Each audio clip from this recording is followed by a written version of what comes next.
Bismillahirrahmanirrahim.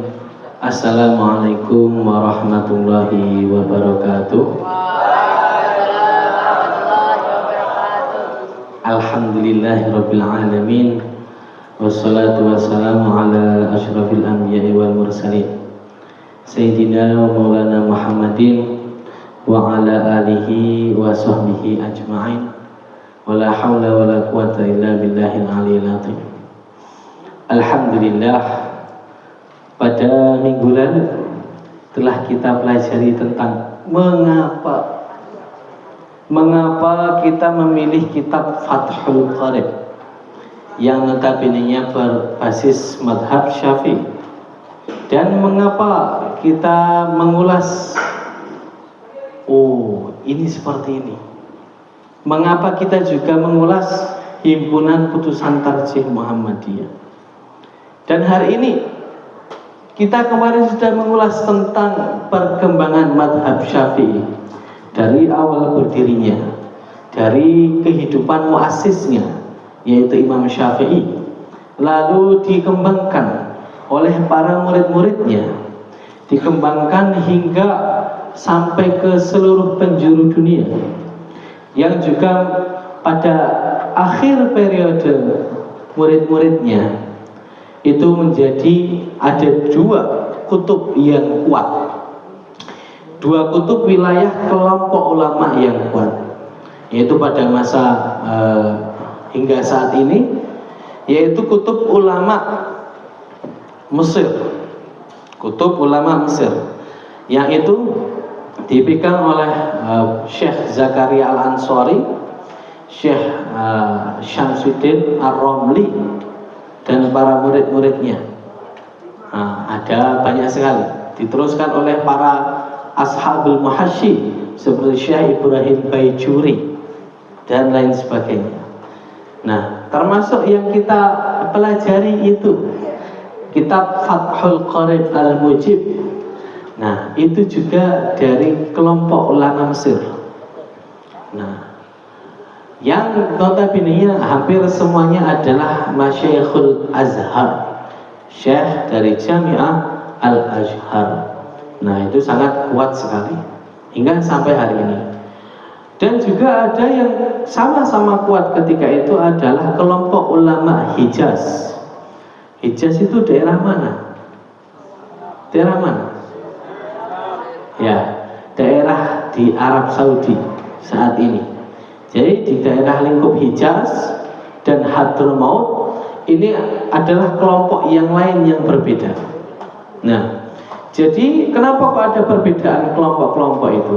Karena yang pada akhir Ashabul Mutaakhirin, yang itu merupakan fase ketika madhab Syafi'i telah matang, yang dicerminkan oleh dua orang, Ibnu Hajar Al-Haytami dan juga Imam Romli, Syamsu Ar-Romli. Imam Syamsu Ar-Romli berada di Mesir, dan orang-orang pengikutnya itu mengikuti pendapat-pendapat Imam Romli, yang itu rata-rata orang yang ada di Mesir. Dan Imam Romli berbeda, banyak pendapatnya yang berbeda dengan Syekh Ibnu Hajar, Imam Ibnu Hajar Al-Haytami. Nah, beliau ini juga dulu bestie, friend dengan Imam Romli, yang juga sama-sama belajar di Al-Azhar. Tetapi beliau hijrah kemana? Ke Mekah. Beliau ini Syekh Ibnu Hajar Al-Haytami ini hijrah ke Mekah, akhirnya membuat gebrakan yang luar biasa. Banyak orang-orang dari sekitar Hijaz dan Hadramaut. Mana Hadramaut itu? Di Yaman. Nah, itu berguru pada Syekh Ibnu Hajar Al-Haytami. Nah, akhirnya muncullah kelompok ulama Hijaz dan kelompok ulama Mesir ini tadi. Nah, pada waktu zaman dahulu Hijaz, Mekah, Madinah dan lain sebagainya, Jeddah, itu sangat kuat sekali keilmuannya, dan juga Hadramaut tentunya. Nah, selain itu juga Mesir juga sangat kuat sekali keilmuannya. Karenanya Mekah, Haramain ketika itu, Haram Mekah dan Madinah itu sangat kuat sekali menarik para thalibul ilmi, termasuk dari Nusantara. Orang-orang yang dari Nusantara juga banyak sekali yang belajar di sana, bahkan menjadi syekh, menjadi ulama besar di sana, yang itu ulama orang-orang seluruh dunia ingin belajar kepadanya. Nah, siapa contoh-contohnya? Banyak sekali. Yang pertama yang menjadi ulama besar di Mekah dari Nusantara adalah Syekh Nawawi Banten, Syekh Nawawi Al-Jawi. Nah, disebut namanya Syekh Nawawi Al-Jawi Banten ini karena ingin kayak mencontoh Imam Nawawi, punya kitabnya banyak. Dan Syekh Nawawi Banten inilah orang yang ulama Nusantara yang kitabnya sangat banyak sekali, dikatakan ratusan kitabnya. Bahkan yang dicetak itu pun juga ada. Nah, saya mengoleksi banyak kitabnya di rumah. Insya Allah kita akan bedah suatu hari nanti. Ada itu. Apakah hanya itu? Tidak, banyak lagi. Ada Syekh Mahfud Termas. Mana Termas ini? Pacitan, ya, Pacitan, Jawa Timur. Syekh Mahfud Termas. Beliau ini ulama yang sangat luar biasa dalam fikih. Beliau mempunyai Hasyiah Tarmasi. Itu yang kalau cetakan Darul Minhaj itu bisa 8 sampai 7 sampai 8 jilid. Itu jilidnya tebal. Jadi bisa segini, ya. Syekh ulama Indonesia keren. Nah, dan juga beliau ulama pakar hadis. Dikatakan beliau memiliki syarah Sunan Abu Dawud. Tahu Sunan Abu Dawud? Salah satu kitab hadis yang itu muktamad atau muktabar, masuk dalam kitab Kutubus Sittah. Punya kitab syarah Sunan Abu Dawud sekitar 20 jilid. Nah, itu punya Syekh Mahfud Termas. Nah, dan banyak sekali. Apakah hanya itu? Tidak. Ada banyak, ada Syekh Ahmad Nahrawi. Ada juga Syekh banyak sekali. Salah satunya adalah yang terkenal Syekh Fakih Mas Kumambang. Nah, Kiai Fakih Mas Kumambang juga belajar di sana. Terus juga ada masih banyak.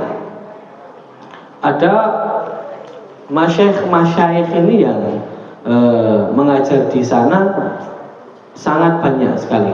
Ada Abdul Hamid Al-Quds. Abdul Hamid Al-Quds. Al-Quds ini mana? Quds, Palestina. Tapi yang Al-Quds di sini maknanya adalah Kudus. Maknanya Kudus. Abdul Hamid Kudus. Apakah hanya itu? Tidak. Masih banyak lagi. Dan mau tahu, kita akan bedah insya Allah suatu hari nanti buku yang namanya Al-Makki Al-Jawi. Makki Al-Jawi. Ada salah satunya orang yang syekh itu yang merupakan orang yang mumpuni sekali, ulama besar, namanya Syekh Yasin Al-Fadani. Syekh Yasin dari Padang. Nah, seperti itu. Jadi Syekh Yasin ini karena sangat pakarnya dalam hadis, digelari Musnid Dunia. Musnid Dunia itu orang yang punya sanad ulama sedunia. Jadi seperti itu, Musnid Dunia. Dan Syekh Yasin Al-Fadani ini, Syekh Yasin Padang, sekarang memiliki dulu memiliki murid sangat banyak sekali. Dan saat ini muridnya yang menjadi khalifahnya adalah atau menjadi pengganti utamanya namanya adalah Syekh Zakaria At-Talib yang ada di Mekah. Dan Syekh Zakaria At-Thalib ini adalah salah satu gurunya saya. Guru saya ketika dulu belajar di Mekah, Syekh Zakaria At-Thalib. Nah, ini Masya Allah sekali beliau menceritakan tentang Syekh Yasin ketika dulu. Sangat keren sekali. Nah, ini adalah banyak sekali. Jadi ulama-ulama Nusantara, ulama-ulama Indonesia juga banyak kiprah di sana. Ada ulama dari Jogja yang jadi guru di sana. Namanya Syekh Bakir. Nah, Syekh Bakir dari Jogja, Syekh Bakir Al-Judjawi katanya. Syekh Bakir. Dan Syekh Bakir ini masih ada hubungannya kerabat dengan Kiai Haji Ahmad Dahlan. Dan orang-orang yang tadi, Syekh Mahfud Termas, Kiai Fakih Mas Kumambang, dan juga Syekh Nawawi Al-Jawi, semuanya merupakan gurunya Kiai Haji Ahmad Dahlan. Kiai Haji Ahmad Dahlan ketika masih masih belia sekali. Berapa belas tahun? Ya, ketika masih belasan tahun, Kiai Haji Ahmad Dahlan memutuskan untuk naik haji. Nah, di sini sudah pada naik haji atau belum? Naik haji belum? Belum. Orang dulu itu sangat keren. Jangan bayangkan naik haji itu sekarang, dulu enak ya. Jadi beli tiket pesawat, bilang orang tua, travel, bismillah berangkat. Enggak. Orang dulu itu naik hajinya naik kapal. Kapalnya orang Belanda. Oh, sambil banyak company-company. Nah, dan perjalanannya berbulan-bulan. Dalam perjalanan ini pasti ada orang yang meninggal. Maka dari itu perjalanan haji zaman dulu ini sama saja menantang maut. Nah, ini sangat ngeri. Tapi Kiai Haji Ahmad Dahlan umur belasan tahun naik haji. Masya Allah. Inilah kerennya ulama-ulama kita. Kiai Haji Ahmad Dahlan naik haji, akhirnya belajar ke sana, ke Mekah, bersama ulama-ulama yang sangat banyak sekali. Ada salah satu ulama-ulama Nusantara juga. Nah, ulama-ulama Nusantara yaitu sangat yang sudah kita sebutkan tadi, dan juga ulama-ulama Hijaz asli Mekah sana. Telah kita sebutkan bahwasannya tadi di Mekah ada yang namanya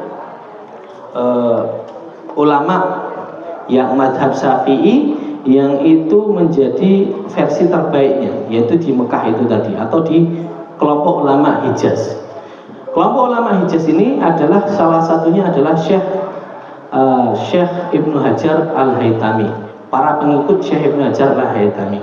Dan Syekh Ibnu Hajar Al-Haytami memiliki murid.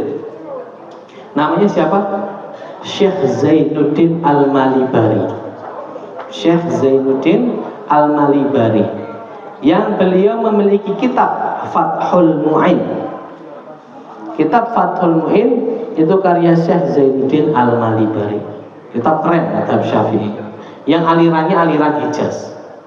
Nah, Syekh Zainuddin Al-Malibari, kitabnya Fathul Mu'in ini diberikan komentar lagi, hasyiah lagi. Dari siapa? Siapa yang memberikan hasyiah? Namanya Syekh Abu Bakar Syato Ad-Dimyati Al-Masyhur, atau Syekh Bakri Syato. Nama kitabnya adalah I'anah Talibin, I'anatu Talibin. Nah, dan siapa Syekh Bakri Syato ini? Siapa Syekh Bakri Syato? Syekh Bakri Syato adalah gurunya Kiai Haji Ahmad Dahlan. Gurunya Kiai Haji Ahmad Dahlan. Nah, bahkan Kiai Haji Ahmad Dahlan sebelum berangkat ke Mekah namanya siapa? Muhammad Darwish. Kok tiba-tiba pulang jadi Ahmad Dahlan? Dari mana ini Ahmad Dahlan ini? Nah, karena guru Kiai Haji Ahmad Dahlan salah satunya adalah Syekh Bakri Syato.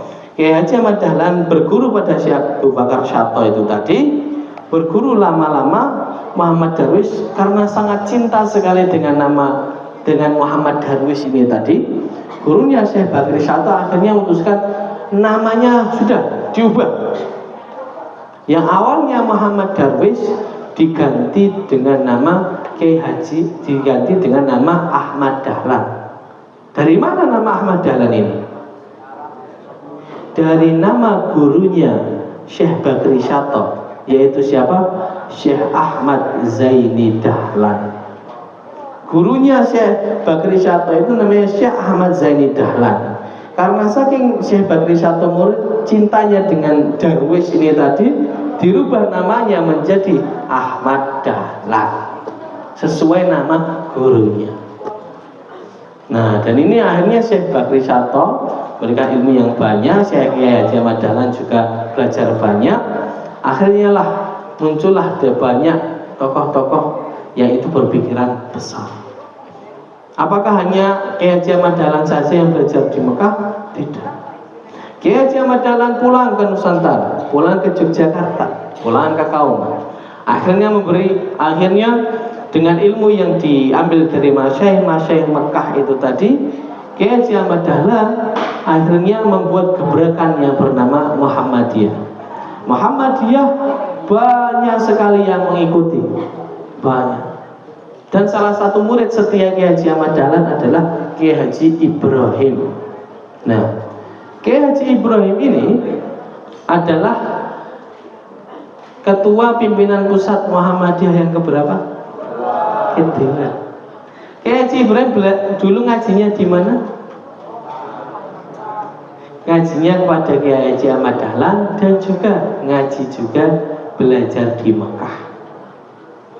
Nah, ikut kalau orang-orang yang belajar di Mekah otomatis untuk fikihnya yang mazhab Syafi'i ikut alirannya Hijaz. Dan yang selanjutnya, apakah hanya itu?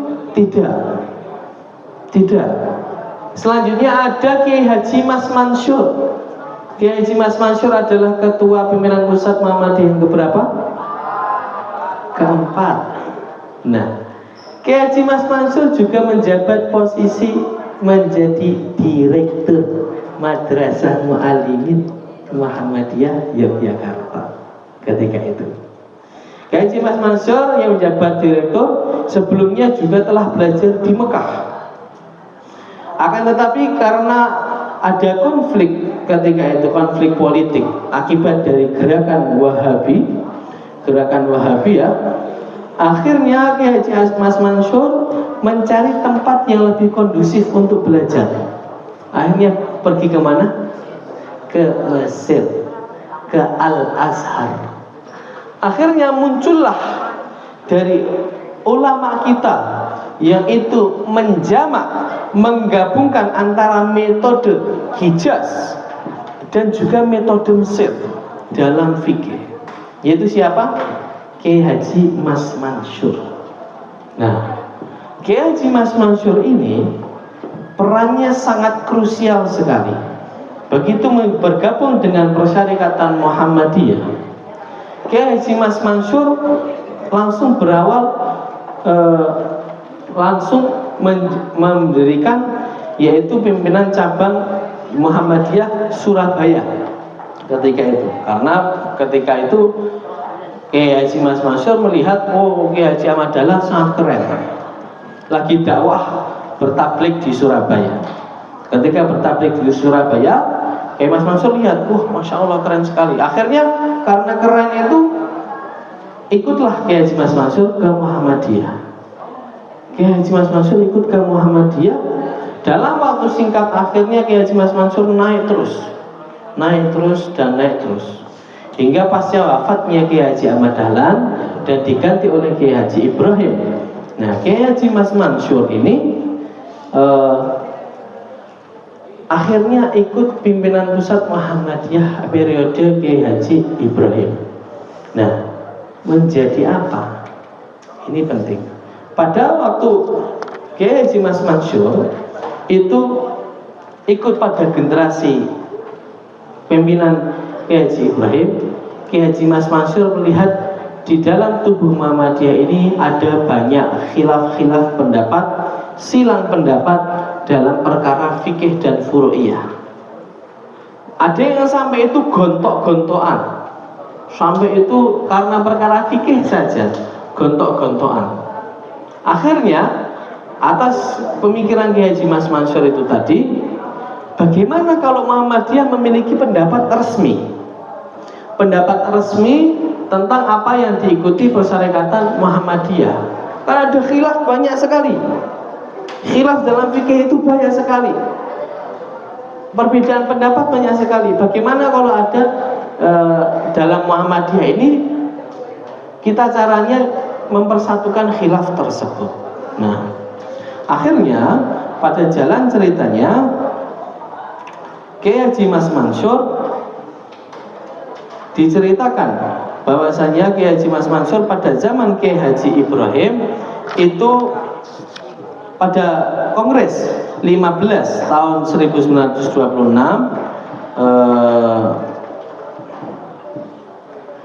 kita dan selanjutnya Kiai Haji Mas Mansur itu berhasil mengusulkan dibentuknya Majelis Tarjih Muhammadiyah.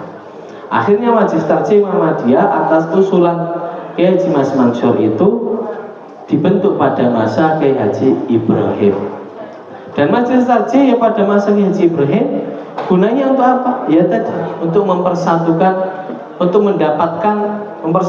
khilaf, dan inilah pendapat resmi Muhammadiyah.